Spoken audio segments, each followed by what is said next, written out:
আমরা এখন দেখব কার শক্তি ও ক্ষমতা অধ্যায়ের সিলেট বোর্ড 2023 সালের প্রশ্ন। এই প্রশ্নে উদ্দীপকে বলা আছে যে একটি ছাত্রাবাসের পানির রিজার্ভ ট্যাঙ্কির দৈর্ঘ্য 1.6 মিটার, প্রস্থ 1.4 মিটার এবং গভীরতা হচ্ছে 1.2 মিটার।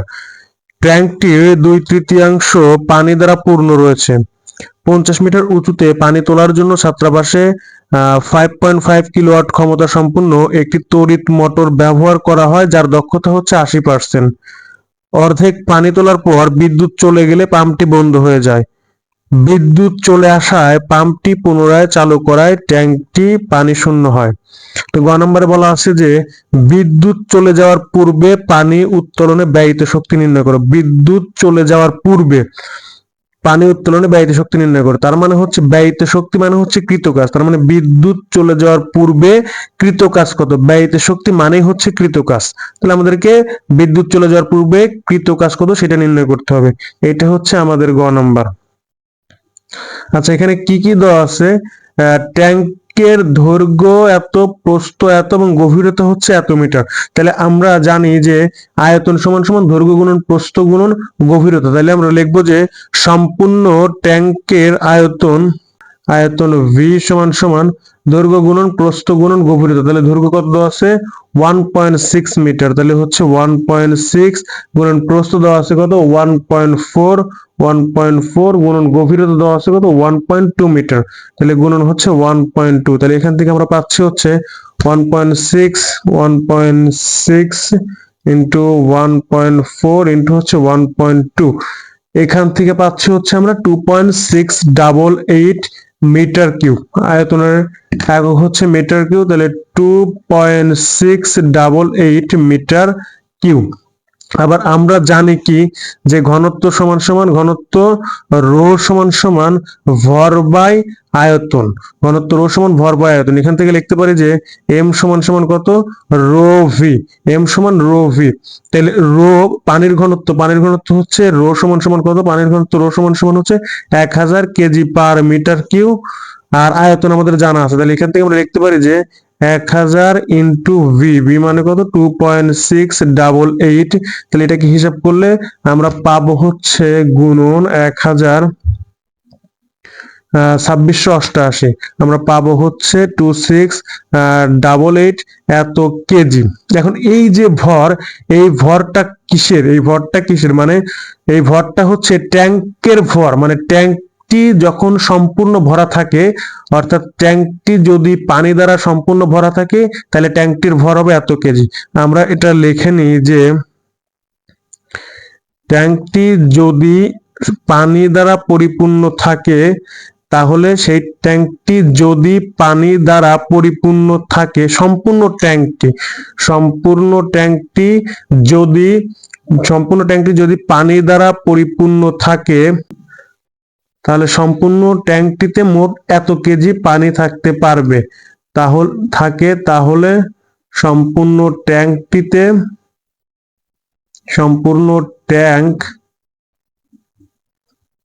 এত কেজি পানি থাকতে পারবে। আমাদের প্রশ্নে অর্থাৎ যখন ট্যাঙ্কটি সম্পূর্ণ ভরা, অর্থাৎ ট্যাঙ্কটি এত কেজি পানি সে রাখতে পারে, ট্যাঙ্কটি যদি সম্পূর্ণ ভরা থাকে তাহলে ট্যাঙ্কটির পানির ভর হচ্ছে এত কেজি। কিন্তু আমাদের প্রশ্নে কি বলা আসলে যে ট্যাঙ্কটির 2/3 পানি দ্বারা পূর্ণ রয়েছে। ট্যাঙ্কটির কতটুকু পানি দ্বারা পূর্ণ রয়েছে? ট্যাঙ্কটির 2/3 পানি দ্বারা পূর্ণ রয়েছে। তাহলে যদি 2/3 পানি দ্বারা পূর্ণ থাকে, তাহলে ট্যাঙ্কটি কতটুকু পানি থাকবে সেটা বের করব। যদি ট্যাঙ্কটিতে 2/3 পানি দ্বারা পূর্ণ থাকে, তাহলে ট্যাঙ্কটি কতটুকু পানি রাখতে পারে বা পানির ভর কতটুকু আছে সেটা বের করব। যদি ট্যাঙ্কটি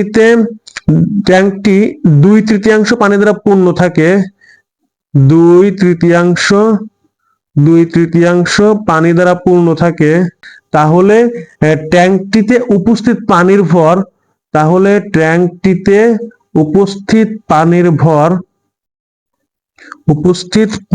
ভর কত হবে? উপস্থিত পানির ভর ধরে নিলাম এম প্রাইম সমান সমান, যেহেতু 2/3 তাহলে 2/3m। তার মানে হচ্ছে 2/3 ইন্টু 2688 সমান সমান আমরা লিখতে পারি যে 2 ইন্টু অ্যান্সার ভাগ হচ্ছে 3, 1792 কেজি। অর্থাৎ এই অবস্থায় ট্যাঙ্কটিতে পানি আছে 1792 কেজি, মানে ট্যাঙ্কটির যদি 2/3 পানি দ্বারা পূর্ণ থাকে তাহলে ট্যাঙ্কটিতে পানি আছে কত? 1792 কেজি। যদি ট্যাঙ্কটি সম্পূর্ণ ভরা থাকতো তাহলে ট্যাঙ্কটিতে পানি থাকতো 2688 কেজি। যেহেতু ট্যাঙ্কটি 2/3 পানি দ্বারা পরিপূর্ণ, তাহলে ট্যাঙ্কটিতে এই অবস্থায় মোট পানি আছে হচ্ছে 1792 কেজি। এখন কি বলা আছে যে অর্ধেক পানি তোলার পর বিদ্যুৎ চলে গেলে পাম্পটি বন্ধ হয়ে যায়। কারণ আমাদেরকে গ নাম্বার বলেছিল যে বিদ্যুৎ চলে যাওয়ার পূর্বে পানি উত্তোলনের ব্যয়িত শক্তি, তার মানে বিদ্যুৎ চলে যাওয়ার পূর্বে কি ঘটনাটা ঘটে, যে অর্ধেক পানি তোলার পর বিদ্যুৎ চলে গেলে পাম্পটি বন্ধ হয়ে যায়। তাহলে অর্ধেক পানি তোলার পরে বিদ্যুৎ চলে গেলে কি হয়, পাম্পটি বন্ধ হয়ে যায়। যেহেতু অর্ধেক পানি তোলা হয়েছে, মানে ট্যাঙ্কটির 2/3 যতটুকু পানি ছিল তারও অর্ধেক পানি তোলা হয়েছে, তাহলে আমরা লিখবো যে যেহেতু অর্ধেক পানি তোলা হয়েছে, যেহেতু অর্ধেক পানি তোলা হয়েছে, যেহেতু অর্ধেক পানি তোলা হয়েছে, যেহেতু অর্ধেক পানি তোলা হয়েছে, তার মানে হচ্ছে তার মানে হচ্ছে তার মানে হচ্ছে ট্যাঙ্কটির 2/3 পানির অর্ধেক পানি তোলা হয়েছে। তার মানে হচ্ছে ট্যাঙ্কটিতে পানি ছিল এত কেজি, তার অর্ধেক পানি তোলা হয়েছে। যেহেতু অর্ধেক পানি তোলা হয়েছে, তার মানে হচ্ছে ট্যাঙ্কটির 2/3 অর্ধেক পানি তোলা হয়েছে। তার মানে হচ্ছে ট্যাঙ্কটির ট্যাঙ্কটির 2/3 অর্ধেক পানি তোলা হয়েছে, 2/3 অর্ধেক পানি তোলা হয়েছে। এক্ষেত্রে পানির ভর হচ্ছে এম ডাবল প্রাইম ধরে নিলাম, এম ডাবল প্রাইম। কতটুকু তোলা হয়েছে? অর্ধেক, তাহলে এর অর্ধেক তোলা হয়েছে। ট্যাঙ্কটিতে আসে এত কেজি পানি তোলা, তাহলে তোলা হয়েছে অর্ধেক, তাহলে এর অর্ধেক তোলা হয়েছে, তাহলে কত হবে? 1792 ভাগ হচ্ছে 2, 1792 ভাগ হচ্ছে 2, অ্যান্সার ভাগ হচ্ছে 2, এখান থেকে পাচ্ছি হচ্ছে 896 কেজি। কত কেজি? 896 এত কেজি। আচ্ছা, এর মানে কি? আমরা যদি চিত্রের মাধ্যমে দেখি যে আসলে ঘটনাটা কি, তাহলে আমরা আরো বিষয়টা ভালোভাবে বুঝতে পারবো। তাহলে আমরা একটু চিত্র আঁকাই, তাহলে জিনিসটা আরো একটু ক্লিয়ার হবে আমাদের কাছে। আচ্ছা, এখানে ধরে নিলাম হচ্ছে আমাদের সেই ট্যাঙ্ক, এটা হচ্ছে কি আমাদের সেই ট্যাঙ্ক। আচ্ছা, এই ট্যাঙ্কের গভীরতা কত বলা আছে? এই ট্যাঙ্কের গভীরতা বলা আছে হচ্ছে 1.2 মিটার। গভীরতা কত? 1.2 মিটার। তার মানে হচ্ছে সম্পূর্ণ ট্যাঙ্কটির গভীরতা হচ্ছে 1.2 মিটার। কিন্তু ট্যাঙ্কটি কি ছিল? ট্যাঙ্কটি হচ্ছে 2/3 পানি দ্বারা পূর্ণ ছিল। কতটুকু পানি দ্বারা পূর্ণ ছিল? 2/3। তার মানে আমি ধরে নিলাম এইটুকু হচ্ছে আমাদের সেই 2/3। এইখান থেকে এই পর্যন্ত হচ্ছে সেই একদম শেষ পর্যন্ত হচ্ছে 2/3। আর এই অংশটুকু কি? এই অংশটুকু কিন্তু খালি আছে। এই অংশটুকু কি আছে? খালি আছে। তাহলে এইটুকু যদি 2/3 হয়, পুরাটা হচ্ছে 1.2 মিটার, এইটুক হচ্ছে 2/3। তাহলে এইটুকের মানে এইটুক অ্যাকচুয়ালি কত মিটার? এইটুক অ্যাকচুয়ালি কি কত মিটার? তাহলে এই অংশটুকু কি কত মিটার, আমরা সেটা বের করব। যে এই অংশটুকু হচ্ছে 2/3, এই অংশটুকু হচ্ছে 2/3। আচ্ছা, এই অংশটুকু হচ্ছে 2/3। তাহলে এই অংশটুকু অ্যাকচুয়ালি কত মিটার? তাহলে আমরা দেখি যে তাহলে 2/3 এর 1.2, 2/3 এর কত? 1.2, মানে এই যে এই অংশটুকুর জন্য, কিন্তু এই অংশটুকুর জন্য আমরা বের করছি যে 2/3 এর 1.2 সমান সমান 2, যেহেতু পুরাটা 1.2, এইটুক হচ্ছে এক 2/2, অর্থাৎ 2/3 ভরা আছে। পুরা ট্যাঙ্কটির 2/3 ভরা আছে, তার মানে এইটুক খালি আছে। আর আমরা ধরে নিলাম হচ্ছে এইটুক হচ্ছে 2/3। তাহলে 2/3 গভীরতা কত সেটা আমরা বের করব। তাহলে পুরাটা যদি 1.2 হয়, তাহলে এইটুক হচ্ছে 2/3 এর 1.2, তার মানে হচ্ছে 2 ইন্টু 1.2 ভাগ হচ্ছে 3, অ্যান্সার ভাগ হচ্ছে 3। এখান থেকে পাচ্ছি হচ্ছে 0.8 মিটার। কত মিটার? 0.8 মিটার। তার মানে হচ্ছে যে ট্যাঙ্কটি কি ছিল? এটা যদি আমাদের সেই ট্যাঙ্ক হয়, আমাদের কি ছিল যে এই অংশটুকু কি ছিল? খালি। এই অংশটুকু ছিল কত ছিল? খালি। সম্পূর্ণ ট্যাঙ্কটির গভীরতা কত? 1.2 মিটার। আর আমরা ধরে নিছি যে এইটুকু হচ্ছে 2/3, তাহলে 2/3 গভীরতা কত? 0.8 মিটার। 0 পয়েন্ট কত মিটার? আমরা পেলাম কত? 0.8 মিটার, মানে 2/3 গভীরতা হচ্ছে 0.8 মিটার। এখন বলা আছে যে এইটুক পানি আছে আর এইটুক খালি আছে, তাহলে এইটুক যদি 0.8 হয় তাহলে এইটুক কত? যতটুকু খালি আছে ততটুকু কত হবে? এই খালি অংশটুকু কত হবে? খালি অংশটুকু হচ্ছে হবে কত? যে পুরাটা যদি হচ্ছে 1.2 হয় তাহলে খালি অংশটুকু কত হবে? যে 1.2 মাইনাস হচ্ছে 0.8, তার মানে হচ্ছে 1.2 মাইনাস হচ্ছে অ্যান্সার, এখান থেকে পাচ্ছি হচ্ছে 0.4 মিটার। কত মিটার? 0.4 মিটার। তার মানে হচ্ছে এই খালি অংশটুকু কত? খালি অংশটুকু হচ্ছে 0.4 মিটার, 0.4 মিটার। তাইলে এখন কি বলা আছে? অর্ধেক পানি তোলা হয়েছে, অর্থাৎ ট্যাঙ্কিতে পানি ছিল 2/3, তার অর্ধেক পানি তোলা হয়েছে। তাইলে তার অর্ধেক বলতে কি আমরা ধরে নিলাম যে এই অর্ধেক পানি তোলা হয়েছে, এই অর্ধেক পানি তোলা হয়েছে আর এইটুক এখনো পরিপূর্ণ আছে, এই অর্ধেক পরিপূর্ণ আছে, এর অর্ধেক তোলা হয়েছে। তাহলে যদি তাই হয় তাহলে তার পরের চিত্রটা কেমন হবে? আমরা একটু পাশে দেখি যে যে আহ এই 2/3 যে ইয়া ছিল সেটা ছিল কত? 2/3 যে গভীরতা ছিল সেটা ছিল হচ্ছে 0.8 মিটার। কতটুকু ছিল? 0.8 মিটার। সেখান থেকে কি করা হয়েছে? অর্ধেক তোলা হয়েছে। তাহলে অর্ধেক যদি তোলা হয়, এই অর্ধেক তোলা হয়েছে, তাহলে এই অর্ধেকের গভীরতা কত? অর্ধেকের গভীরতা হচ্ছে 0.8 ভাগ হচ্ছে 2, তাহলে এখান থেকে পাচ্ছি হচ্ছে আমরা 0.4 মিটার। তাহলে এইটুকু হচ্ছে 0.4 মিটার। আবার আমরা এটাও দেখতে পেলাম যে এই অংশটুকু 0.4 মিটার, তাহলে এই অংশটুকু কত হবে? 0.4 মিটার। 0. কত মিটার? 0.4 মিটার। আমাদেরকে নির্ণয় করতে বলছিল কি? আমাদেরকে নির্ণয় করতে বলছিল ব্যয়িত শক্তি। ব্যয়িত শক্তি মানে কি? কৃত কাজ। তাহলে কৃত কাজ নির্ণয়ের সূত্র কি? আমরা জানি যে কৃত কাজ W সমান কত? mgh prime. এখানে h প্রাইমটা কি সেটাই বের করব। h প্রাইম মানে হচ্ছে h প্রাইম সমান হচ্ছে a plus b by 2। h prime মানে কি? h প্রাইম মানে হচ্ছে যে a প্লাস b বাই 2। তাহলে a কি b কি সেটা আমরা একটু দেখবো। সেটা হচ্ছে যে কুয়া বা চৌবাচ্চা থেকে পানি উত্তোলনের ক্ষেত্রে আমরা জানি W সমান mgh প্রাইম, h প্রাইম সমান a প্লাস b বাই 2। এটা হচ্ছে যে মাটির লেভেল থেকে পানির উপরিতল পর্যন্ত গভীরতা, অর্থাৎ যেখান থেকে কুয়ার মুখ শুরু হয় সেটাই হচ্ছে মাটির লেভেল, এবং সেখান থেকে যদি পানি থাকে তাহলে সেখান থেকে সেটাকে বলা হয় পানির লেভেল। আর পানি যদি পানি যেখান থেকে শুরু হবে কুয়ার, সেটা হচ্ছে পানির লেভেল, কিন্তু মাটির লেভেল সবসময় কুয়ার মুখ থেকে শুরু হবে এবং মাথা থেকে শুরু হবে। তাহলে এটা হচ্ছে মাটির লেভেল থেকে পানির উপরিতল পর্যন্ত গভীরতা। বিটা কি? বিটা হচ্ছে যে মাটির লেভেল থেকে একদম নিচ পর্যন্ত, অর্থাৎ যতটুকু খালি করব সে অংশের গভীরতা। আর আমরা যখন v সমান পাই আর স্কয়ার এল রো নেব, তখন এখানে আয়তনের ক্ষেত্রে এলটা কি হবে? এলটা হচ্ছে যতটুকু আয়তনের পানি উত্তোলন করব ওই আয়তনের পানির যে গভীরতা ওইটা। এখানে আমার এলটা লাগবে না, কিন্তু তারপর আমরা জেনে রাখলাম যে এলটা অ্যাকচুয়ালি কি। তাইলে আমরা এখানে লিখবো কি যে h প্রাইম সমান a প্লাস b বাই 2। এটা কি ছিল? এটা ছিল হচ্ছে যে মাটির লেভেল থেকে পানির উপরিতল পর্যন্ত গভীরতা। তাহলে এখানে এর মান কত? এর মান কত হবে? ট্যাঙ্কটির এইটুক কিন্তু খালি ছিল, তাহলে এই অর্ধেক পরিপূর্ণ ছিল। এই হচ্ছে মাটির লেভেল থেকে পানির উপরিতল পর্যন্ত গভীরতা, তাহলে এইটুক পানি ছিল, মানে এখান থেকে শুরু করে এই পুরো অংশটুকু পানি ছিল।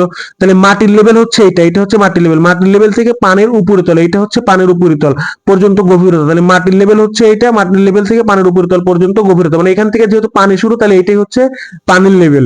আর এই সবসময় ট্যাঙ্কির শুরু যেখান থেকে সেটা হচ্ছে মাটির লেভেল, বা মুখ থেকে হচ্ছে মাটির লেভেল। তাহলে এই অংশটুকুর গভীরতা হচ্ছে কত? 0.4 মিটার, বা এই অংশটুকু কত? 0.4 মিটার। তাহলে এর মান হবে কত? 0.4 প্লাস বি। বি কি ছিল? মাটির লেভেল থেকে শুরু করে আমরা যতটুকু অংশ খালি করব ততটুকু অংশের যে গভীরতা সেটা নেব। তাহলে মাটির লেভেল থেকে শুরু করে আমরা খালি করছি কতটুকু? মাটির লেভেল কোথা থেকে শুরু? এখান থেকে শুরু। আর আমরা খালি করছি কোন পর্যন্ত? এই পর্যন্ত। মানে এখান থেকে আমাদের মাটির লেভেল শুরু, এখান থেকে হচ্ছে আমাদের মাটির লেভেল শুরু, আর আমরা খালি করছি কোন পর্যন্ত? এই পর্যন্ত। এই অংশটুকু আমরা খালি করছি। তাহলে এই অংশের গভীরতা কত? এটা 0.4, এটা 0.4, অর্থাৎ এখান থেকে শুরু করে এই অংশ পর্যন্ত আমরা কি করছি? এই অংশটুকু আমরা খালি করছি। অর্থাৎ আমরা খালি করছি অ্যাকচুয়ালি এইটুকু তো খালি ছিলই, কিন্তু বি ধরবো কিভাবে? বি ধরবো হচ্ছে মাটির লেভেল থেকে শুরু করে যতটুকু পর্যন্ত খালি করবো ততটুকু পর্যন্ত যে গভীরতা ওইটা। তাহলে আমরা ধরবো হচ্ছে এখান থেকে ধরে খালি করছি হচ্ছে এই পর্যন্ত। তাহলে এই পর্যন্ত এইটুকুর গভীরতা কত? এইটাও 0.4, এইটাও 0.4, তার মানে হচ্ছে 0.8। বি এর মান কত? 0.8 ভাগ হচ্ছে 2। বি সমান 0.4 প্লাস 0.4 মানে হচ্ছে 0.8। তাহলে এখান থেকে এইচ প্রাইম এর মান কত আসবে? 0.4 প্লাস হচ্ছে 0.8, অ্যান্সার অ্যান্সার ভাগ হচ্ছে 2, তাহলে এখান থেকে এইচ প্রাইমের মান আসছে হচ্ছে 0.6। 0.6। এখন আমরা চলে যাব প্রশ্নে। আমাদের প্রশ্নে কি বলা আছে? আমাদের প্রশ্নে বলা আছে যে 50 মিটার উঁচুতে পানি তোলার জন্য ছাত্রাবাসে এত কিলোওয়াট ক্ষমতা সম্পন্ন একটি তড়িৎ মোটর ব্যবহার করা হলো। অর্থাৎ ট্যাঙ্কের যে পানি আছে সেই পানিটিকে আবার কোথায় তুলছে? আরো 50 মিটার উপরে। ট্যাঙ্কের পানিকে আরো কোথায় তুলছে? আরো 50 মিটার উঁচুতে। অর্থাৎ এখান থেকে শুরু করে, এই ট্যাঙ্ক থেকে শুরু করে আরো 50 মিটার উঁচুতে সে কি করছে? পানি তুলছে। তাহলে ট্যাঙ্কটির টোটাল গভীরতা হবে কত? এইচ প্রাইম সমান সমান এইচ প্রাইম মানে কার্যকরী উচ্চতা, ট্যাঙ্কটির কার্যকরী উচ্চতা। আমরা লিখবো যে ট্যাঙ্কটির ট্যাঙ্কটির কার্যকরী উচ্চতা, কার্যকরী উচ্চতা উচ্চতা এইচ প্রাইম সমান সমান 0.6 প্লাস কত হবে? যেহেতু আরো 50 মিটার উপরের দিকে তুলতেছে পানি, তার মানে হচ্ছে ওই 50টাকে এর সাথে যোগ হবে। তাহলে 0.6 প্লাস হচ্ছে 50, তাহলে অ্যান্সার প্লাস হচ্ছে 50। তাহলে এখান থেকে পাচ্ছি হচ্ছে আমরা 50.6। কত পাচ্ছি? এইচ প্রাইমের মান হচ্ছে 50.6। এত কি? এত হচ্ছে মিটার। তাইলে আমরা এখন এটা কিন্তু আচ্ছা আমাদের যে অর্ধেক পানি তোলা হয়েছিল, তাহলে আমরা এখানে কার মান বসাবো? অর্থাৎ যেহেতু অর্ধেক পানি তোলা হয়েছে, তার মানে হচ্ছে ট্যাঙ্কটির 2/3 অর্ধেক পানি তোলা হয়েছে। ট্যাঙ্কটির কি করা হয়েছে? 2/3 অর্ধেক পানি তোলা হয়েছে। তাহলে আমরা ভর বসাবো কোনটা? আমরা এখানে কিন্তু অবশ্যই এই ভরটা বসাবো, অবশ্যই কি এই ভরটা বসাবো। কারণ কি? ট্যাঙ্কটিতে টোটাল পানি ছিল হচ্ছে এতটুকু, অর্থাৎ 2/3 মান ছিল এতটুকু, সেখান থেকে এর অর্ধেক পরিমাণ পানি তোলা হয়েছে। এর অর্ধেক পরিমাণ যদি পানি তোলা হয়, তাহলে ভর কতটুকু থাকে? 896 কেজি থাকে। তাই আমরা এইটা বসাবো। তাই এখানে এম না লিখে লিখবো কত? M double prime G H prime. তাহলে এখন মানগুলা যদি আমরা বসায় দেই, তাহলে দেখতে পাবো হচ্ছে যে ডাব্লিউ সমান সমান ব্যয়িত শক্তি, এটা হচ্ছে ব্যয়িত শক্তি, যে ব্যয়িত শক্তি, ব্যয়িত শক্তি যেটা সেটাই হচ্ছে কৃতকাজ। ব্যয়িত শক্তি ডাব্লিউ সমান সমান M double prime G H prime. তাহলে এখান থেকে আমরা লিখবো যে ডাব্লিউ সমান সমান M double prime, M double prime মানে কত? 896, 896 ইন্টু জি এর মান 9.8 into H prime, H prime মানে কত পাইছি? 50.6। তাহলে আমরা লিখবো কত? যে 50.6। তাহলে এখান থেকে যদি আমরা হিসাব করি, তাহলে এখান থেকে কি পাবো? 50.6 অ্যান্সার গুণন 9.8 গুণন হচ্ছে 896। তাহলে এখান থেকে পাচ্ছি হচ্ছে আমরা 44,308.48, 44 না 444, 444 308.48, 308.48 এত জুল। এটাকে যদি আমরা ইএনজি তে নেই, তাহলে এখান থেকে পাবো হচ্ছে 4.44 ইন্টু 10⁵ জুল। 4.44 into 10⁵ joule. একই জিনিস, ইএনজি তে নিলে আমরা এটা পাবো, আর এভাবে লিখলে এটা পাবো আর কি। তাহলে গ নম্বর প্রশ্নে কি বলা ছিল? যে বিদ্যুৎ চলে যাওয়ার পূর্বে পানি উত্তোলনের ব্যয়িত শক্তি নির্ণয় করো। তাহলে বিদ্যুৎ চলে যাওয়ার পূর্বে পানি উত্তোলনের ব্যয়িত শক্তি হচ্ছে এত জুল। এখন আমরা ঘ নম্বর প্রশ্নে চলে যাব। ঘ নম্বর প্রশ্নে কি বলা আছে? ঘ নম্বর প্রশ্নে বলা আছে যে বিদ্যুৎ চলে যাওয়ার আগে বা পরে কোন ক্ষেত্রে পানি উত্তোলনের সময় বেশি লাগবে? বিদ্যুৎ চলে যাওয়ার আগে বা পরে কোন ক্ষেত্রে পানি উত্তোলনের সময় কি হবে? বেশি লাগবে, সেটা দেখবো আর কি। তাহলে আমরা ঘ নম্বর দিচ্ছি। ঘ নম্বর কি বলা আছে? বিদ্যুৎ চলে যাওয়ার আগে আমাদের দেখবো যে সময়টা কত। তাহলে বিদ্যুৎ চলে যাওয়ার আগে, বিদ্যুৎ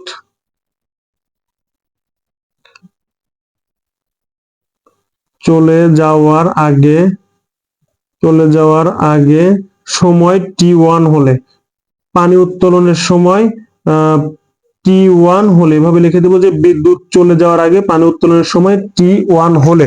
তাহলে বিদ্যুৎ যখন চলে যাবে তার আগে কি বলা হয়েছে? যে 50 মিটার উঁচুতে পানি তোলার জন্য ছাত্রাবাসে এত কিলোওয়াট ক্ষমতা সম্পন্ন একটি তড়িৎ মোটর ব্যবহার করে, যার দক্ষতা হচ্ছে 80%। তাহলে আমরা জানি যে দক্ষতা, দক্ষতা কি? দক্ষতা ইটা সমান সমান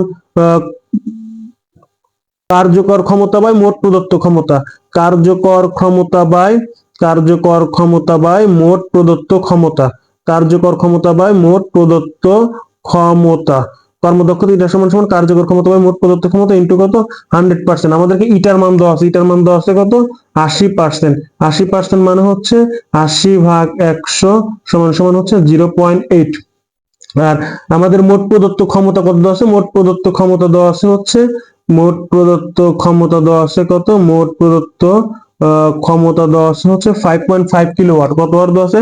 5.5 কিলোওয়াট, তার মানে হচ্ছে 5.5, 1 কিলোওয়াট মানে হচ্ছে 1000 ওয়াট, তাহলে 10 টু দি পাওয়ার কিউ এত ওয়াট। তাহলে আমরা এই মানগুলো যদি এখানে বসায় দেই যে ইটার মান কত, যখন আমরা এটাকে পার্সেন্টেজ থেকে 0.8 এ লিখবো তখন এখানে 100% দ্বারা গুণন করার দরকার নেই। তাহলে ইটার মান কত, ইটার মান হচ্ছে 0.8 গুণন প্রদত্ত ক্ষমতা আমাদেরকে কত দেওয়া আছে 5.5 into 10 to the power Q সমান সমান হচ্ছে কার্যকর ক্ষমতা। আমাদের কার্যকর ক্ষমতাটাই দরকার। তাহলে অতএব কার্যকর ক্ষমতা সমান সমান হচ্ছে 0.8 into 5.5 into 10 to the power কত কিউ। তাহলে এখান থেকে আমরা লিখতে পারি হচ্ছে যে 4400। কার্যকর ক্ষমতা সমান কত লিখতে পারি 4400, 4400। এখন আমাদের বলছিল কি যে কোন ক্ষেত্রে সময় বেশি লাগবে, তাহলে আমরা এই ক্ষেত্রে সময় নির্ণয় করব যে P1 সমান সমান W1 বাই কত T1। তাহলে T1 সমান সমান W1 বাই কত P1, T1 সমান সমান কত W1 বাই হচ্ছে P1। তাহলে আমরা জানি যে W1 এর মান কত, আমরা গ নাম্বার হতে পাইছি W1 এর মান হচ্ছে W1 এর মান হচ্ছে 4.44 ইন্টু 10 টু দি পাওয়ার 5। আর পি যেটা কার্যকর ক্ষমতা P1 যেটা আমরা কেবল পেলাম, এটাকে আমরা P1 ধরে নিলাম, এটা হচ্ছে আমাদের কার্যকর ক্ষমতা। এটা কত পেলাম 4400, কার্যকর ক্ষমতা পেলাম কত 4400। তাহলে এখন যদি আমরা ভাগ দেই 4.44 10 to the power 5, 4.44 into 10 to the power কত 5 ভাগ হচ্ছে আনসার। তাহলে এখান থেকে আসবে কত, আসবে হচ্ছে 100.90 সেকেন্ড, 100.90 সেকেন্ড। এটা হচ্ছে বিদ্যুৎ চলে যাওয়ার আগের ঘটনা। এখন আমরা বিদ্যুৎ চলে যাওয়ার পরের ঘটনা কি সেটা দেখব।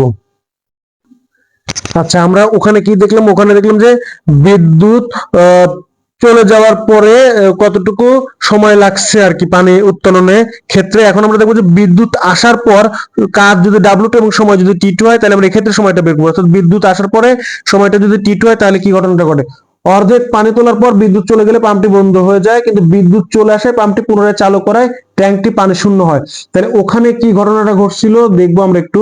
ওখানে যে ঘটনাটা ঘটছিল যে এইটা ছিল আমাদের 2/3, মানে এটা তখন খালি হয়ে গেছে অলরেডি। তার মানে এইটুকের মান কত, এইটুকের মান ছিল 0.4, এইটুকের মান ছিল 0.4, আবার এইটুকের মান ছিল 0.4। বিদ্যুৎ চলে যাওয়ার আগে এই অংশটুকু অলরেডি খালি হয়ে গেছে। কোন অংশটুকু খালি হয়ে গেছে, এই যেখান থেকে শুরু করে এইটুকু অলরেডি খালি ছিল, একদম এখান থেকে এই পর্যন্ত কি অলরেডি খালি হয়ে আছে বিদ্যুৎ চলে যাওয়ার আগে। আসলে বিদ্যুৎ চলে যাওয়ার আগে এই অংশটুকুকে আমরা খালি করে দিয়েছি। তাহলে এখান থেকে শুরু করে এই পর্যন্ত কি টোটালি খালি। এখন বলছে যে বিদ্যুৎ চলে আসে, পাম্পটি পুনরায় চালু করে ট্যাঙ্কটি পানি শূন্য হয়। বিদ্যুৎ যখন চলে আসে তখন ট্যাঙ্কটি কি পুরাটাই কি পানি শূন্য হয়। বিদ্যুৎ চলে আসলে ট্যাঙ্কটি পুরাটাই কি হবে পানি শূন্য হবে। বিদ্যুৎ চলে আসলে ট্যাঙ্কটি পুরাটাই কি হবে পানি শূন্য হবে। অর্থাৎ বিদ্যুৎ চলে আসার পরে ট্যাঙ্কটি তার কতটুকু পানি ছিল, এই যে 0.4 মিটার, অর্থাৎ এইটুকু পানি ছিল আর কি। তাহলে এইটুকু যদি 0.4 মিটার হয় তাহলে পুরো এই অংশটুকু কত হবে, এই অংশটুকু হবে হচ্ছে এখান থেকে শুরু করে একদম এই পর্যন্ত এই অংশটুকু হবে কত 0.4 প্লাস 0.4, তার মানে কত 0.8 মিটার। অর্থাৎ এই অংশটুকু হচ্ছে 0.8 মিটার আর এই অংশটুকু হচ্ছে 0.4 মিটার। এখন বিদ্যুৎ চলে যাওয়ার আগে আমাদের এই অংশটুকু খালি করছি, তার মানে এখান থেকে এই পর্যন্ত খালি। বিদ্যুৎ আসার পরে আমরা এই অংশটুকু খালি করছি, মানে বাকি যে 0.4 মিটার অর্থাৎ 2/3 অর্ধেকের যে অর্ধেক আছে সেই অংশটুকু হচ্ছে এইটা। বিদ্যুৎ চলে আসার পরে আমরা এই অংশটুকু খালি করছি। তাহলে আমরা এখান থেকে লিখতে পারি যে W2 সমান সমান আমরা কি জানি, W2 সমান সমান আমরা লিখতে পারি যে mgH2, কি লিখি যে mgH2। তাহলে এখন H2 টা কত সেটা বের করবো। এখানে H প্রাইম দিয়ে আমরা ডাবল প্রাইম দিই, ডাবল প্রাইম দিই, ওখানে প্রাইম ধরছে এখানে ডাবল প্রাইম দিই। তারপর mgH ডাবল প্রাইম সমান সমান আমরা কি লিখি যে a প্লাস b/2। তাহলে এখানে a এর মান কত, এর মান কি জানি যে মাটির লেভেল থেকে যতদূর পর্যন্ত আমাদের পানি আছে সেই পর্যন্ত যে দূর উচ্চতা সেটা, মানে সেই পর্যন্ত যে গভীরতা সেটা। তাহলে মাটির লেভেল হচ্ছে এটা, আর পানি শুরু হয়েছে এখান থেকে, এটা হচ্ছে পানির লেভেল এই ক্ষেত্রে। তাহলে মাটির লেভেল থেকে পানির লেভেল পর্যন্ত যে গভীরতা, মাটির লেভেল থেকে পানির লেভেল পর্যন্ত যে গভীরতা, এই গভীরতাটা কত 0.8 মিটার। তাহলে a এর মান কত 0.8 প্লাস বিটা কি বিটা ছিল হচ্ছে মাটির লেভেল থেকে শুরু করে একদম শেষ পর্যন্ত যতটুকু পর্যন্ত আমরা কুয়া খালি করবো ততটুকু পর্যন্ত যে গভীরতা, তাহলে মাটির লেভেল হচ্ছে এখানে ছিল, এখান থেকে শুরু করে আমরা সম্পূর্ণ কুয়াটাই খালি করছি, তাহলে শেষ পর্যন্ত যে গভীরতা সেটা নিতে হবে। তাহলে কুয়ার সম্পূর্ণ গভীরতা কত, সম্পূর্ণ গভীরতা ছিল হচ্ছে 1.2 মিটার, এই সম্পূর্ণ গভীরতা কতটুকু ছিল 1.2 মিটার, অথবা আমরা যদি এটা করি যে 0.8 প্লাস 0.4 তাও 1.2 আসবে, 0.8 প্লাস হচ্ছে 0.4 এখান থেকে আমাদের 1.2 আসবে, তাহলে বি এর মান হচ্ছে 1.2 নিচে হচ্ছে 2, তাহলে আমরা এখান থেকে লিখতে পারি যে 0.8 অ্যান্সার প্লাস 0.8 ভাগ হচ্ছে 2, তাহলে এখান থেকে আসবে কত 1 মিটার। কিন্তু এখানে কি বলা ছিল যে 50 মিটার উঁচুতে পানি তোলার জন্য ছাত্রাবাসে এত কিলোওয়াট ক্ষমতা সম্পন্ন একটি তড়িৎ মোটর ব্যবহার করা হয় যার দক্ষতা হচ্ছে 80%। তাহলে এই পানিটাকে কি করা হয়েছে, এই পানিটাকে আবার আরো 50 মিটার উপরে তোলা হয়েছে, এই পানিটাকে কি করা হয়েছে আরো 50 মিটার উপরে আরেক জায়গায় তোলা হয়েছে, তাহলে টোটাল ইয়েটা কত হবে, এইচ প্রাইম সমান সমান কত হবে, ডাবল প্রাইম সমান সমান 1 প্লাস 50 মিটার, মানে 1 মিটার যোগ 50 মিটার, আরো 50 মিটার উপরে যেহেতু তোলা হয়েছে ট্যাঙ্ক থেকে খালি করে, তাহলে এখান থেকে কত আসবে যে 51 মিটার। তাহলে আমরা এখান থেকে লিখতে পারি যে W2 সমান সমান হচ্ছে mg এইচ ডাবল প্রাইম, তাহলে এখান থেকে লিখবো ভর কত, আমরা ওখানে অর্ধেক ভর পাইছিলাম কত 2/3 অর্ধেক ভর, আমরা কত পাইছিলাম, এইটা ছিল এই অংশটুকু ছিল আমাদের 2/3, আমরা ধরে নিলাম এইটুকু কি 2/3, তাহলে 2/3 অর্ধেক ভর পাইছিলাম আমরা কত 896 কেজি, তাহলে এইটা যদি 2/3 অর্ধেক হয় তাহলে বাকি অর্ধেকও কি ভরটা একই থাকবে, এটা কত 896 কেজি হবে, এটুকু 2/3 অর্ধেক ভর পাইছিলাম 896 কেজি, তাহলে বাকি অর্ধেক পড়ে আসে, তাহলে বাকি অর্ধেক সেম হবে 896 কেজি হবে, সেম হবে 896 কেজি হবে, তাহলে ভর কত 896 into 9.8 into H double prime মানে কত 51 মিটার, তাহলে এখান থেকে আমরা লিখতে পারি যে 896 গুণন 9.8 896 ইন্টু 9.8 ইন্টু কত 51, তাহলে এখান থেকে লেখা যাবে হচ্ছে যে 40 78 20.8 40 78 20.8। আচ্ছা, আমরা কার্যকর ক্ষমতাটা কত পেলাম, আমরা কার্যকর ক্ষমতা কিন্তু একটু আগে দেখছি, আমাদের মানটা কত আসছে আমরা একটু দেখবো। আমরা কার্যকর ক্ষমতা পাইছিলাম হচ্ছে 4400, কার্যকর ক্ষমতা কত পাইছিলাম, কার্যকর ক্ষমতা পাইছিলাম হচ্ছে কত 4400, এত কি এত হচ্ছে ওয়াট, এত ওয়াট আমরা ধরে নিলাম, এটা P1 এর মানই ছিল, আমরা এখানে যেহেতু 2 এর ক্ষেত্রে বাইর করছি তাই আমরা ধরে নিলাম হচ্ছে P2, কারণ P1 আর P2 সমান, এখানেও যা কার্যকর হয়েছে ওখানেও একই কার্যকর হবে, অর্থাৎ বিদ্যুৎ চলে যাওয়ার আগে কার্যকর ক্ষমতা যতটা, বিদ্যুৎ আসার পরও কার্যকর ক্ষমতা একই, তাহলে আমরা এখান থেকে লিখতে পারি যে P2 সমান সমান W2 বাই হচ্ছে T2, W2 বাই কত T2, তাহলে এখান থেকে লেখা যাবে যে T2 সমান সমান হচ্ছে W2 বাই হচ্ছে P2, W2 মানে কত, W2 মানে হচ্ছে 447820.8, আর P2 মানে কত, P2 মানে হচ্ছে আমরা পাইছি কত 4400 ওয়াট, তাইলে আমরা লিখবো যে অ্যান্সার ভাগ হচ্ছে 4400, তাহলে এই ক্ষেত্রে আমাদের সময় লাগছে কত 101.77 সেকেন্ড, এই ক্ষেত্রে আমাদের সময় লাগছে কত 101.77 সেকেন্ড, 101.77 সেকেন্ড। তাহলে আমাদের কোন ক্ষেত্রে সময়টা বেশি লাগছে, T1 এর ক্ষেত্রে নাকি T2 এর ক্ষেত্রে, এটা আমরা লিখবো যে আমাদের ক্ষেত্রে সময়টা বেশি লাগছে হচ্ছে T2 এর ক্ষেত্রে, কার ক্ষেত্রে সময়টা বেশি লাগছে, T2 গ্রেটার দেন হচ্ছে T1, T2 greater than T1, কেননা কারণ T1 এর ক্ষেত্রে আমাদের সময় লাগছিল কত 100.91 সেকেন্ড, আর T2 এর ক্ষেত্রে আমাদের সময় লাগছে কত 101.77 সেকেন্ড, তাহলে আমাদের কোন ক্ষেত্রে সময়টা বেশি লাগছে, T2 এর ক্ষেত্রে। তাহলে আমাদের প্রশ্নে কি বলা আছে, আমাদের প্রশ্নে বলা আছে যে বিদ্যুৎ চলে যাওয়ার আগে বা পরে কোন ক্ষেত্রে পানি উত্তোলনের সময় বেশি লাগবে, তাহলে বিদ্যুৎ আসার পর পানি উত্তোলনের ক্ষেত্রে সময় বেশি লাগবে, আমরা লিখে দেবো যে বিদ্যুৎ আসার পর, বিদ্যুৎ আসার পর পানি উত্তোলনের ক্ষেত্রে সময় বেশি লাগবে। এখন এই ভিডিওর স্ক্রিনে যে প্লে লিস্ট গুলো দেখানো হচ্ছে বা যে ভিডিওগুলো দেখানো হচ্ছে আপনারা চাইলে সেগুলো দেখতে পারেন, বা চাইলে আপনারা এই চ্যানেলের প্লে লিস্ট থেকে ঘুরে আসতে পারেন, কারণ এই চ্যানেলের প্লে লিস্টে ফিজিক্সের অনেক অধ্যায়ের অনেক গুরুত্বপূর্ণ সৃজনশীলের সমাধান দেওয়া আছে, যা দেখলে আপনাদের অনেক উপকারে আসবে।